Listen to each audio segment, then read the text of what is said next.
My fellow Americans, this is Liberation Day, waiting for a long time.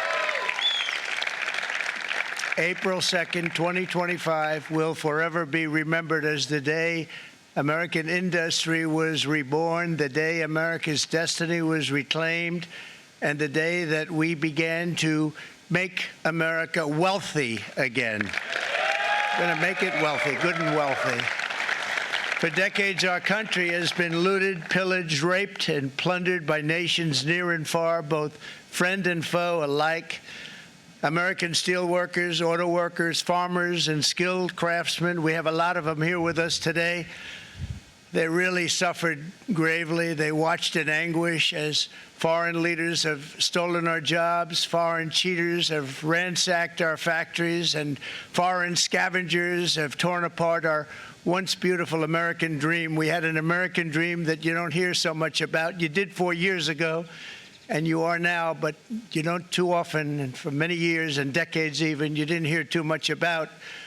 Our country and its taxpayers have been ripped off for more than 50 years, but it is not going to happen anymore. It's not going to happen. In a few moments, I will sign a historic executive order instituting reciprocal tariffs on countries throughout the world. Reciprocal, that means they do it to us and we do it to them. Very simple. Can't get any simpler than that. This is one of the most important days, in my opinion, in American history. It's our declaration of economic independence. For years, hardworking American citizens were forced to sit on the sidelines as other nations got rich and powerful, much of it at our expense.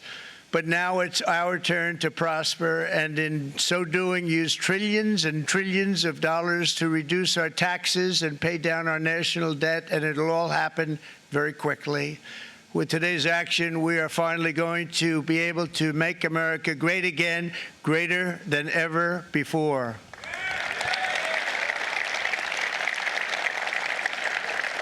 Jobs and factories will come roaring back into our country, and you see it happening already. We will supercharge our domestic industrial base. We will pry open foreign markets and break down foreign trade barriers. And ultimately, more production at home will mean stronger competition and lower prices for consumers.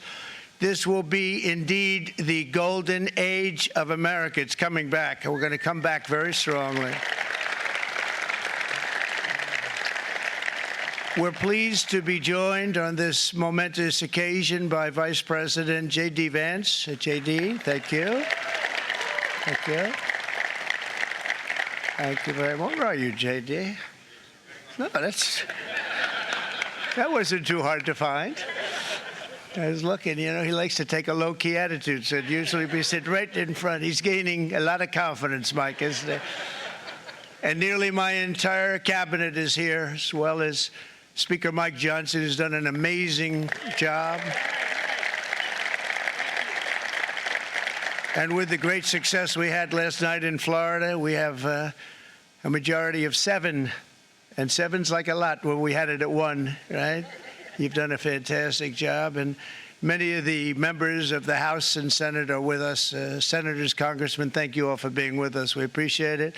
For decades, the United States slashed our trade barriers on other countries, while those nations placed massive tariffs on our products and created outrageous non-monetary barriers to decimate our industries. And in many cases, the non-monetary barriers were worse than the monetary ones.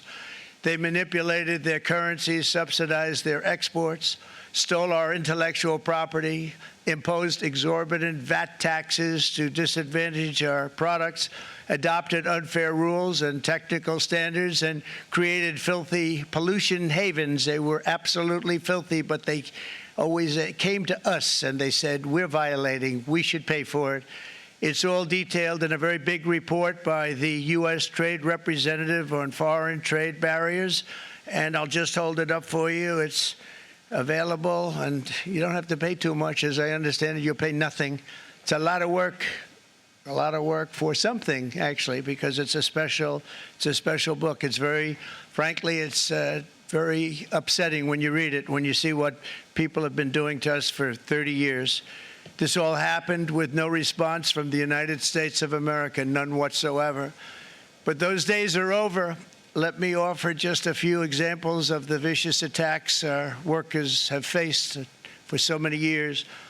The United States charges other countries only a 2.4 tariff on motorcycles. Meanwhile, Thailand and others are charging much higher prices, like 60%. India charges 70%. Vietnam charges 75%, and others are even higher than that. Likewise, until today, the United States has for decades charged a 2.5 tariff. Think of that, 2.5% on foreign-made automobiles. The European Union charges us more than 10% tariffs, and they have 20% VATs, much, much higher. India charges 70%, and perhaps worst of all are the non-monetary restrictions imposed by South Korea, Japan, and very many other nations. As a result of these colossal trade barriers, 81% of the cars in South Korea are made in South Korea. 94% of the cars in Japan are made in Japan. Toyota sells 1 million foreign-made automobiles into the United States, and General Motors sells almost none. Ford sells very little. None of our companies are allowed to go into other countries. And I say that, friend and foe. And in many cases, the friend is worse than the foe in terms of trade. But such horrendous imbalances have devastated our industrial base and put our national security at risk. I don't blame these other countries at all for this calamity. I blame former presidents and past leaders who weren't doing their job. They let it happen, and they let it happen to an extent that nobody can even believe. That's why, effective at midnight, we will impose a 25% tariff on all foreign-made automobiles.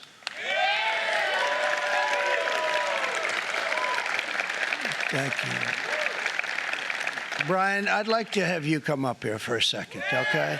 I just see him sitting. He's been a fan of ours, and he understands this business a lot better than the economists, a lot better than anybody. Brian, say a few words, please, would you? Thank you, Mr. Thank you. President. It's a great honor to have you. Thanks. Thank you, Mr. President. I grew up just north of Detroit, Michigan, in Macomb County, known as the home of the Reagan Democrats. My first vote for president was for Ronald Reagan. I thought that was going to be the best president I ever saw in my lifetime until Donald J. Trump came along. I have watched my entire life, I have watched plant after plant after plant in Detroit and in the metro Detroit area close. There are now plants sitting idle. There are now plants that are underutilized, and Donald Trump's policies are going to bring product back into those underutilized plants. There's going to be new investment. There's going to be new plants built. And the UAW members, and I brought 20 of them with me, they're sitting right over here. We support Donald Trump's policies on tariffs 100%. So, Mr. President, we can't thank you enough. And in 6 months or a year, we're going to begin to see the benefits. I can't wait to see what's happening 3 or 4 years down the road. Thank you, Mr. President. Thank you so much. Thank you. What a great guy. He got it right from the beginning. He got it before almost anybody else. This group over there, they got it too. And you know, we won the state of Michigan. We won almost all of them, but we won Michigan by a lot, and I want to just thank you all. The auto workers were fantastic. The Teamsters were fantastic. Everyone was pretty good, I will tell you. Thank you very much. I appreciate it. You're going to be very happy very soon, and you probably see what's happening with all of the, not only car companies, but car companies in particular. See it with all of the ones they're moving, they're announcing day in, day out. You're seeing it. Nobody's ever seen anything like that. With today's actions, we're also standing up for our great farmers and ranchers who are brutalized by nations all over the world. Brutalized.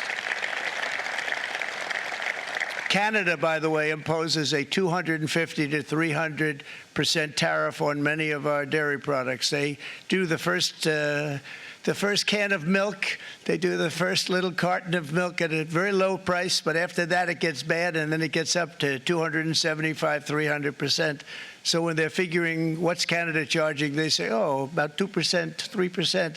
But take a look at what happens down the road. When you look a little bit, it's not a pretty picture, and we don't like it, and it's not fair. It's not fair to our farmers. It's not fair to our country.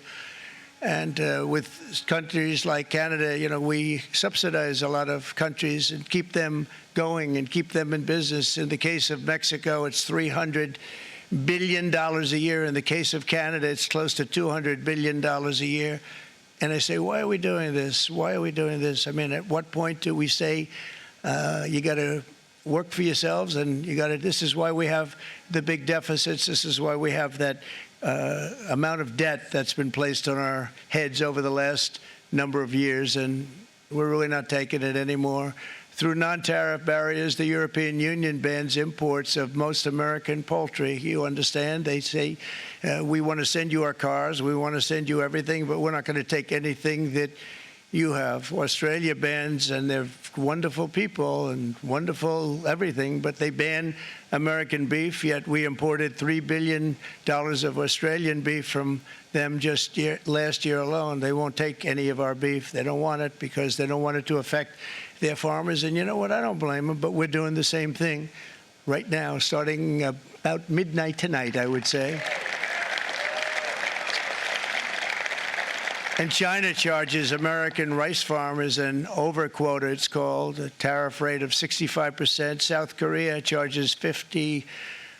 Actually, they charge different, from 50% to 513%. And Japan, our friend, charges us 700%. But that's because they don't want us selling rice, another thing. Who can blame them, Madam Secretary? Agriculture, great job you did on eggs, by the way. The egg prices came down 50%. You got them down 50%. Once we got involved, they were going through the sky. The egg prices, they were going through the sky, and you did a fantastic job. Now we have lots of eggs, and they're much cheaper, down about 59% now, and they're going down further. We charge 2.8% for so many things that other countries are charging 200%, 300%, and 400% for. If imposing tariffs and protective barriers made nations poor, then every country on earth would be racing to eliminate these policies, and China would be the first on line. They run a very strong country, but they're not first in line, and the American people are paying a very big price. From 1789 to 1913, we were a tariff-backed nation, and the United States was proportionately the wealthiest it has ever been. So wealthy, in fact, that in the 1880s, they established a commission to decide what they were going to do with the vast sums of money they were collecting. We were collecting so much money so fast, we didn't know what to do with it. Isn't that a nice problem to have? What do you think, Marco? Good problem? Marco would love that problem. But we don't have that problem anymore, but we're not going to have it very much longer, I will tell you. But they collected so much money, they actually formed a commission to determine what they were going to do with the money, who they were going to give it to, and how much. Then in 1913, for reasons unknown to mankind, they established the income tax so that citizens, rather than foreign countries, would start paying the money necessary to run our government. Then in 1929, it all came to a very abrupt end with the Great Depression, and it would have never happened if they had stayed with the tariff policy. It would have been a much different story. They tried to bring back tariffs to save our country, but it was gone. It was gone. It was too late. Nothing could have been done. It took years and years to get out of that depression, far longer than even FDR had that office right over there for a long period of time. The ramp system, that's rather intricate, was built because of him, and every time you walk up, you think of him, and he did a great job in many ways, but it lasted long beyond his terms, as you know. But it's not too late any longer, and we're going to start being smart, and we're going to start being very wealthy again. We're going to be wealthy as a country because they've taken so much of our wealth away from us. We're not going to let that happen. We truly can be very wealthy. We can be so much wealthier than any country. It's not even believable, but we're getting smart. Nearly a century later, in the face of unrelenting economic warfare, the United States can no longer continue with a policy of unilateral economic surrender. We cannot pay the deficits of Canada, Mexico, and so many other countries. We used to do it. We can't do it anymore. We take care of countries all over the world. We pay for their military. We pay for everything they have to pay. And then when you want to cut back a little bit, they get upset that you're not taking care of them any longer. But we have to take care of our people, and we're going to take care of our people first. And I'm sorry to say that.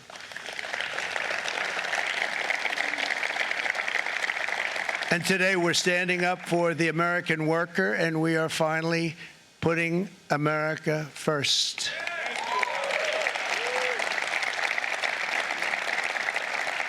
In Sleepy Joe Biden's last year in office, the United States hemorrhaged 100,000 manufacturing jobs, and the number was going through the roof at levels never seen before. And our trade deficit reached a record $1.2 trillion, which is unheard of. Since the beginning of NAFTA, the worst trade deal ever made. It was a horror show. I was able to terminate it. They all said you'd never be able to get it out. We had to get approval from Congress to get it terminated. We had to live with that deal. It was the worst trade deal ever made by far. But since the very beginning of NAFTA, our country lost 90,000 factories. Think of what that is, 90,000. Think about putting a map up and putting tax on it. You wouldn't have enough room. 90,000. I said, is that possible? We had it checked 4 different times, and it was actually somewhat higher than that. And 5 million manufacturing jobs were lost while racking up trade deficits of $19 trillion. That was the worst trade deal ever made. As a result of these gigantic losses, foreign nations now own $26 trillion more of American assets than think of this, than the Americans own of their own foreign assets or other foreign assets. The United States can no longer produce enough antibiotics to treat our sick. We have a tremendous problem. We have to go to foreign countries to treat our sick. If anything ever happened from a war standpoint, we wouldn't be able to do it. We import virtually all of our computers, phones, televisions, and electronics. We used to dominate the field, and now we import it all from different countries. A single shipyard in China now produces more ships every year than all of the American shipyards combined. Think of that. And it was a business that we used to dominate. We used to dominate it totally. In short, chronic trade deficits are no longer merely an economic problem. They're a national emergency that threatens our security and our very way of life. It's a very great threat to our country. And for these reasons, starting tomorrow, the United States will implement reciprocal tariffs on other nations. It's been a long time since we even thought of that. We used to think about it a lot. We didn't think about it for many decades, and you see what's happened. For nations that treat us badly, we will calculate the combined rate of all their tariffs, non-monetary barriers, and other forms of cheating. And because we are being very kind, we're kind people, very kind.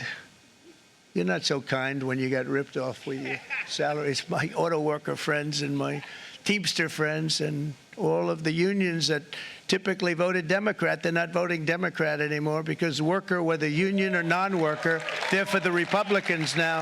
That's what happened.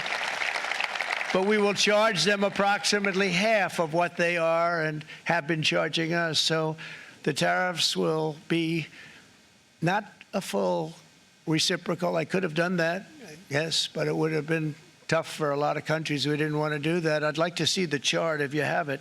Could you bring it up, Howard? This is our great Secretary of Commerce, Howard Lutnick. Thanks, Howard. So if you look at that, China, first row, China, 67%. That's tariffs charged to the USA, including currency manipulation and trade barriers. So 67%, I think you can, for the most part, see it. Those with good eyes, with bad eyes. We didn't want to bring, it's very windy out here. We didn't want to bring out the big charts because it had no chance of standing. Fortunately, we came armed with a little smaller chart. So it's 67%. So we're going to be charging a discounted reciprocal tariff of 34%. I think, in other words, they charge us, we charge them less. So how can anybody be upset? They will be, because we never charge anybody anything. But now we're going to charge. European Union, they're very tough, very, very tough traders. You know, you think of European Union, very friendly. They rip us off. It's so sad to see. It's so pathetic. 39%, we're going to charge them 20%, so we're charging them essentially half. Vietnam, great negotiators, great people. They like me, I like them. The problem is they charge us 90%. We're going to charge them 46% tariff. Taiwan, where they took all of our computer chips and semiconductors. We used to be the king, right? We were everything. We had all of it. Now we have almost none of it, except the biggest company is coming in. We're going to end up with almost 40%. Lee Zeldin's working to get their approvals. And it's an amazing company. Mr. Wei, of one of the great companies of the world, actually, they're coming in from Taiwan, and they're going to build one of the biggest plants in the world, maybe the biggest for that. But 64%, we're going to charge them 32%. Japan, very, very tough, great people. And again, I don't blame the people for doing it. I think they're very smart in doing it. I blame the people that sat right in that Oval Office, right over there, right behind the Resolute desk or whichever desk they chose. Japan, 46%. They would charge us 46%, and much higher for certain items like cars, you know, little items like cars. 46%, we're charging them 24%. India, very, very tough, very, very tough. The Prime Minister just left. And he's a great friend of mine, but I said, you're a friend of mine, but you're not treating us right. They charge us 52%. You have to understand, we charge them almost nothing for years and years and decades. And it was only 7 years ago when I came in, we started with China and charged them. We took in hundreds of billions of dollars from China in tariffs. And they understood, honestly. President Xi understood. He said, look, I understand. And the other countries, and they all understand. We're going to have to go through a little tough love, maybe, but they all understand. They're ripping us off, and they understood it. Prime Minister of Japan, Shinzo Abe. He was a fantastic man. He was unfortunately taken from us, assassination. But I went to him and I said, Shinzo, we have to do something. A trade is not fair. He said, I know that, I know that. And he was a great gentleman. He was a fantastic man, but he understood immediately what I was talking about. I said, Shinzo, we have to do something. He said, I know that. And we worked out a deal, and it would have been a much better deal, but frankly, there were many years left on the deal that was made previous to my getting there, but it was something. If you look at Switzerland, 61% to 31%. Indonesia, Malaysia, Cambodia. Oh, look at Cambodia, 97%. We're going to bring it down to 49%. They made a fortune with the United States of America. United Kingdom, 10%, and we'll go 10%. So we'll do the same thing. South Africa, 60%, 30%, and they've got some bad things going on in South Africa. You know, we're paying them billions of dollars, and we cut the funding because a lot of bad things are happening in South Africa. The fake news ought to be looking at it. They don't want to report it. Brazil, 10%, 10%. Bangladesh is 74%. So you see what's going on. Pakistan, 58%. Sri Lanka, 88%. So what we're doing is we're taking not the full, we could take the full 88%. Thanks a lot. He's doing a very good job. How's he doing, all right?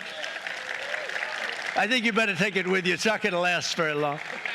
He's going to put it, it's going to follow you down with the wind. I brought a hat just in case it got too windy, but here, would anybody like a hat? I'm not giving it to a cabinet. I'm giving it to the auto workers. Come here.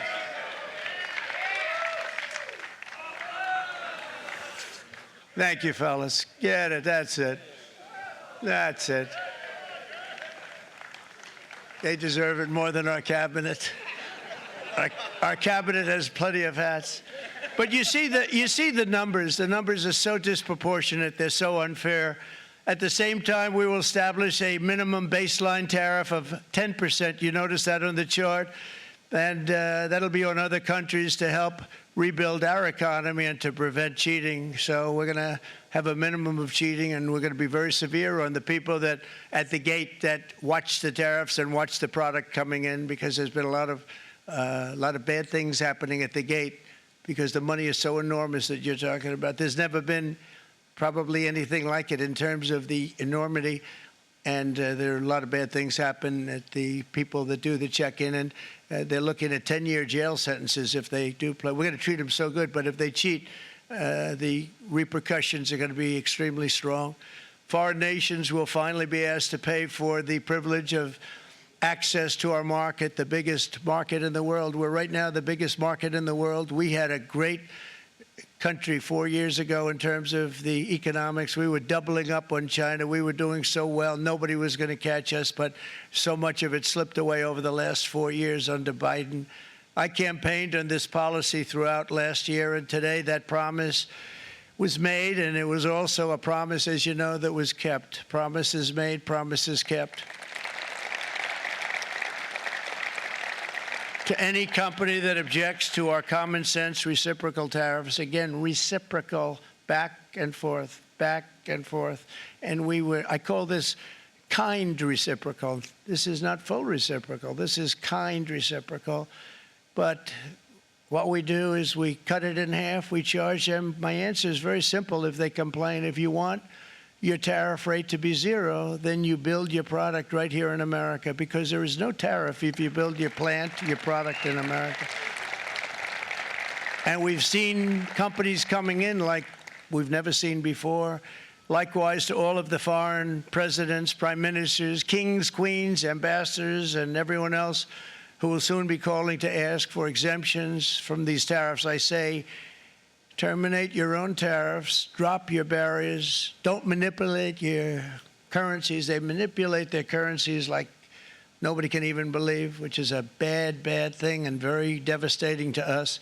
And start buying tens of billions of dollars of American goods. Tariffs give our country protection against those that would do us economic harm. And many people were looking to do us economic harm. Maybe not so obviously, but they were doing tremendous economic harm.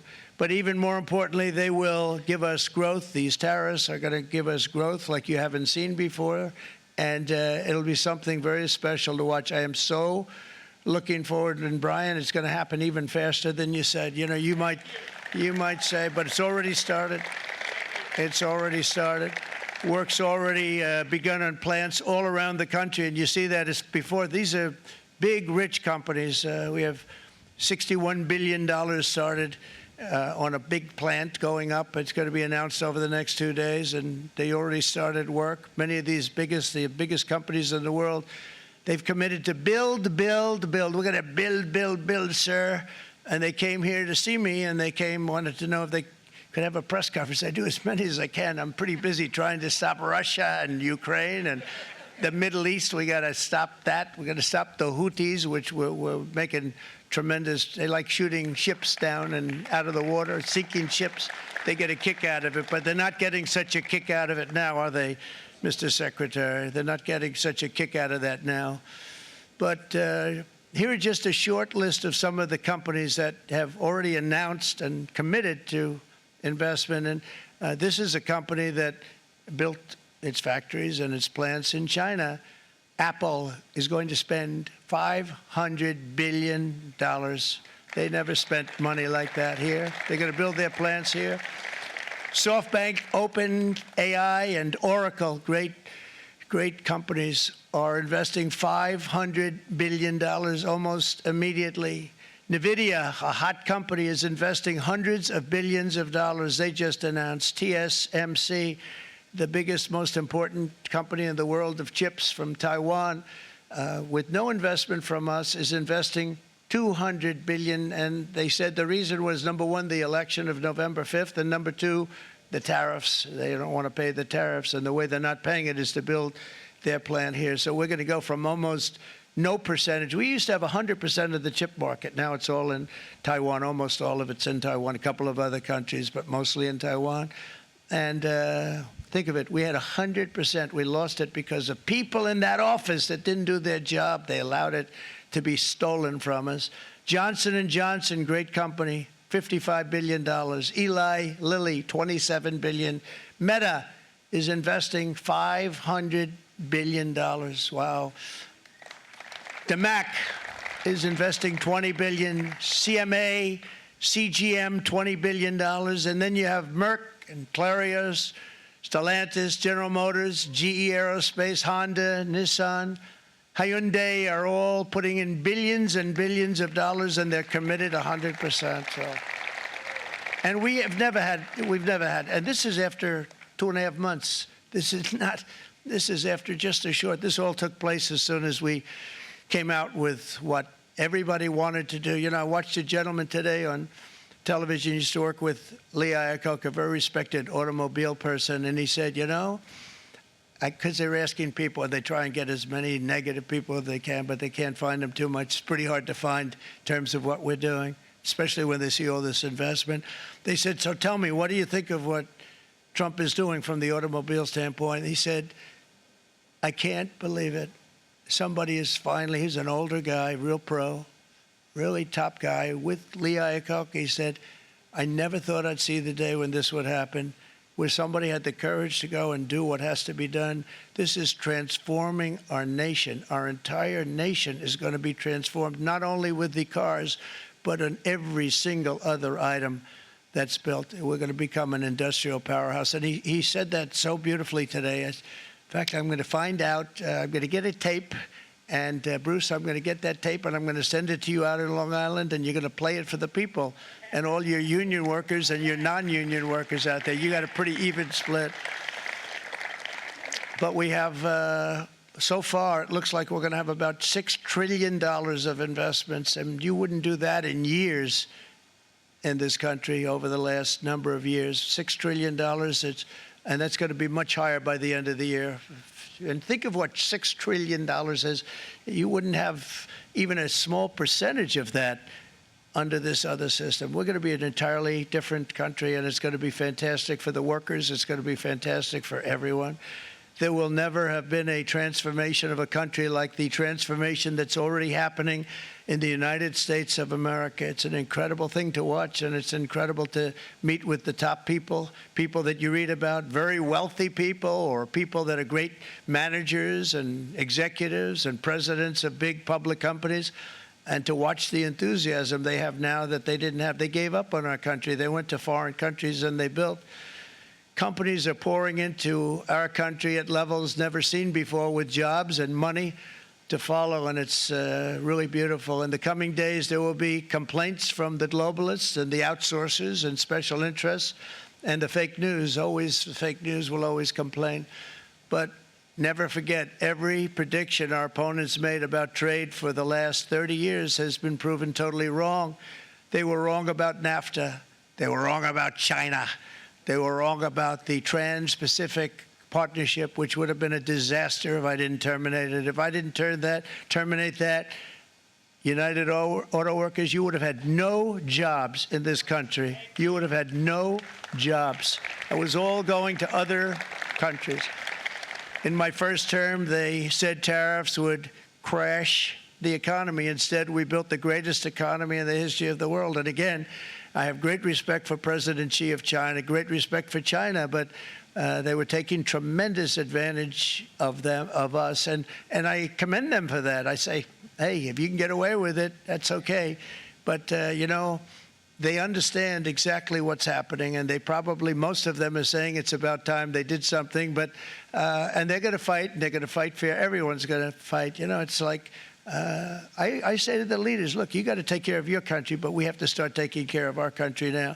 We can't do what we've been doing for the last 50 years. From the day of my election, the stock market went up in my first term 88%, with NASDAQ going up 155%, more than any president has ever had in any term in office, by far.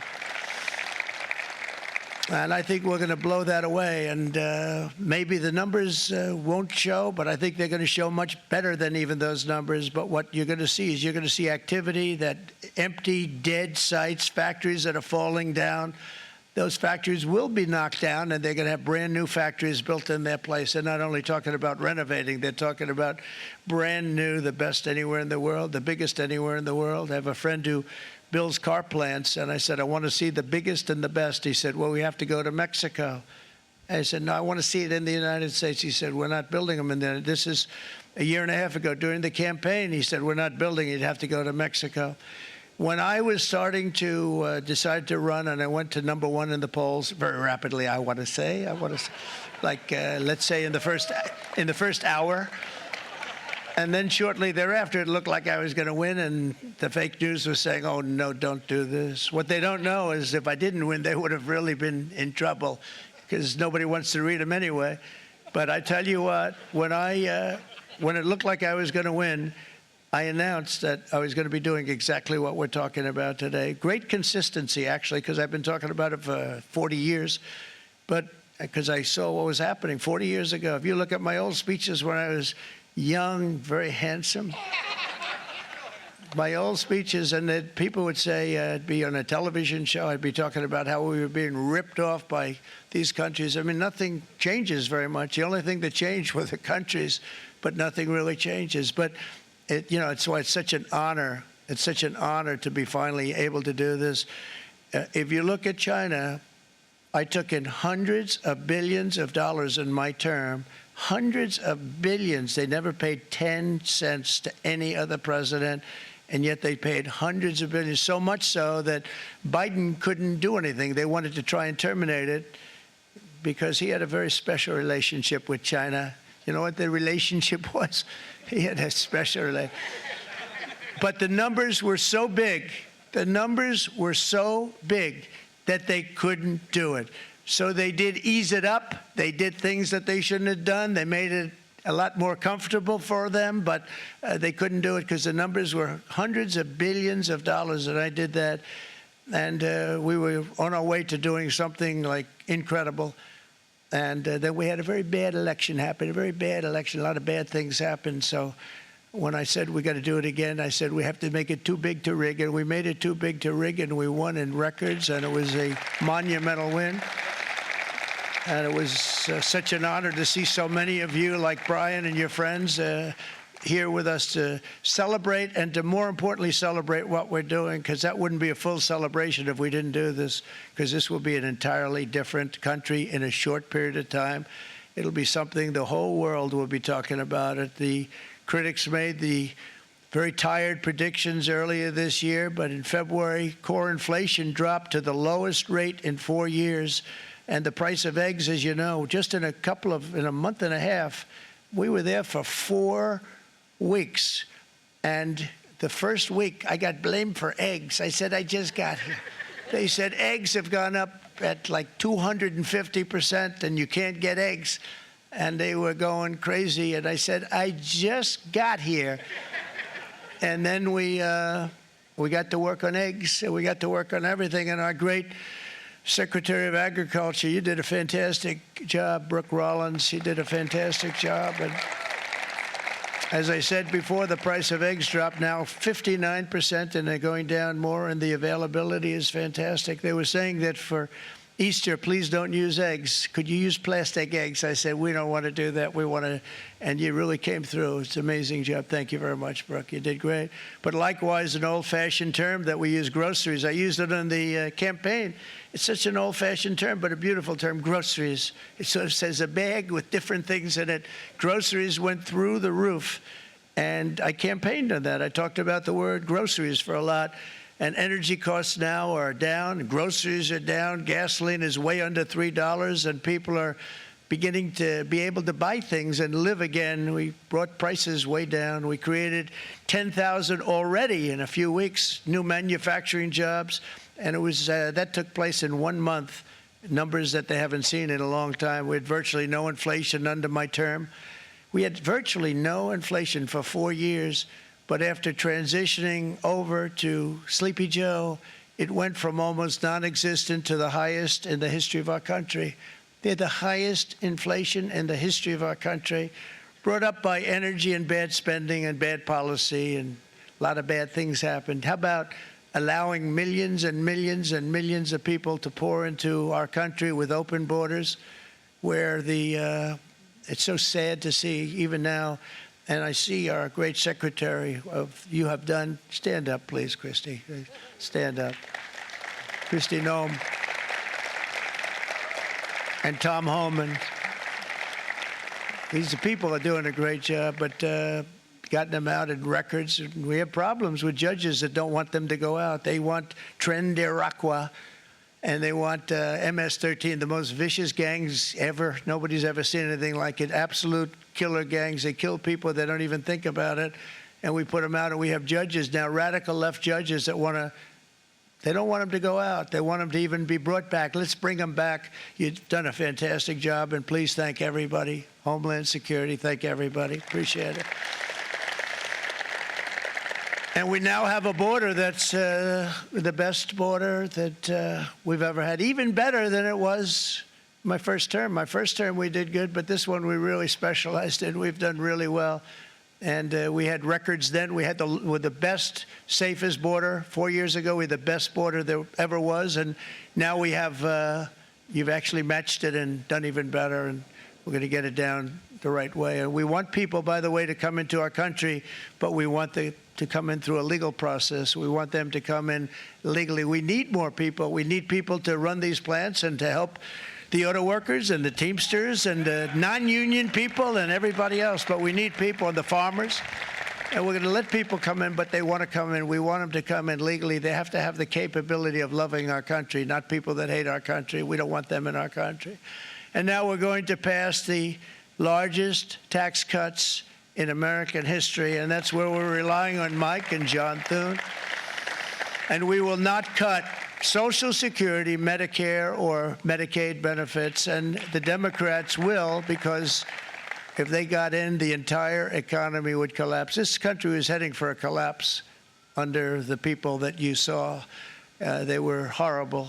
I think one of the reasons people like the job, I have my highest approval ratings because I think they're comparing me to the worst administration in the history of our country, so I appreciate that at least. But Speaker of the House Mike Johnson and Senate Majority Leader, appreciate it, Mike. John Thune have been fantastic, by the way. But they've been working tirelessly on taking the next step to pass the plan for our one big, beautiful bill. I'd like to name it that if you can. One big, I made that statement about 6 months ago, and everybody calls it one big, beautiful bill. And it will be that. It'll have everything, the big tax cuts and every incentive there is. And it'll be fantastic. And by the way, for the cars, we're asking for an interest deduction on a loan. So if you build the car, only in America we do it, Brian. If the car's not built in America, you don't get the interest rate deduction. But if you build the car in America, if you buy a car, if it's built in America, then you get an interest rate deduction, tax deduction, and that's a big thing. That's going to be a big thing. I think that's going to pay for itself very quickly, that deduction. Never happened. We've never had anything like that before. Somebody said, where do you get the idea? Because it's so basic. You would think that would have happened a long time ago. It never did, and I'm very happy it didn't, because now I can say that was my idea. But we're going to get us closer to the debt extension. We have to get the debt extension passed, and I know you're going to be able to do that, Mike, and it's very important that you do that. And all of the other things that the Senate budget plan gives us, along with working, because I know they're working together, John and Mike, and the two bills are going very well together. We need to get our shared priorities done, including certain permanent tax cuts. We want the tax cuts to be permanent, spending cuts, energy and historic investments in defense, border, and so much more. We're covering everything. These will be phenomenal. There'll be no bill like this going to straighten. One bill is going to straighten out our country for many, many years to come. And we said, let's just do it and let's get it done. And some guys will love it and some guys will like it a little bit less because they're not getting what they were exactly looking for, but they're getting a lot. They'll never, if we get this done, it'll be the most incredible bill ever passed in the history of our Congress and Senate and congressmen, the senators and the congressmen, many of whom are here today, will be very proud of themselves. I really believe that. It's going to set us on a whole new prosperous path. we're going to cut spending and right-size the budget back to where it should be. We're going to do that very strongly. Thank you, Rick. Thank you. John, thank you. Oh, look at all of our senators over there. Oh, boy. That's a nice group of people. But I won't like them so much if they don't get this bill done. That's a great group. And Congressman, thank you very much. I appreciate it. Tremendous people. The Senate plan is my complete and total support, and the House plan likewise is very similar. They're moving along pretty much at the same clip, and as soon as you're ready, you'll show it to me, and I'm sure it'll have my support, Mike.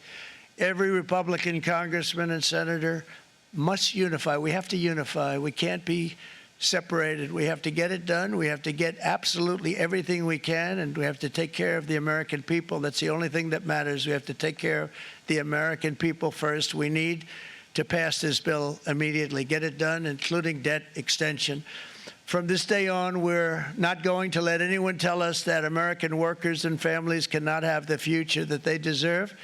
We're going to produce the cars and ships, chips, airplanes, minerals, and medicines that we need right here in America. The pharmaceutical companies are going to become roaring back. They're coming roaring back.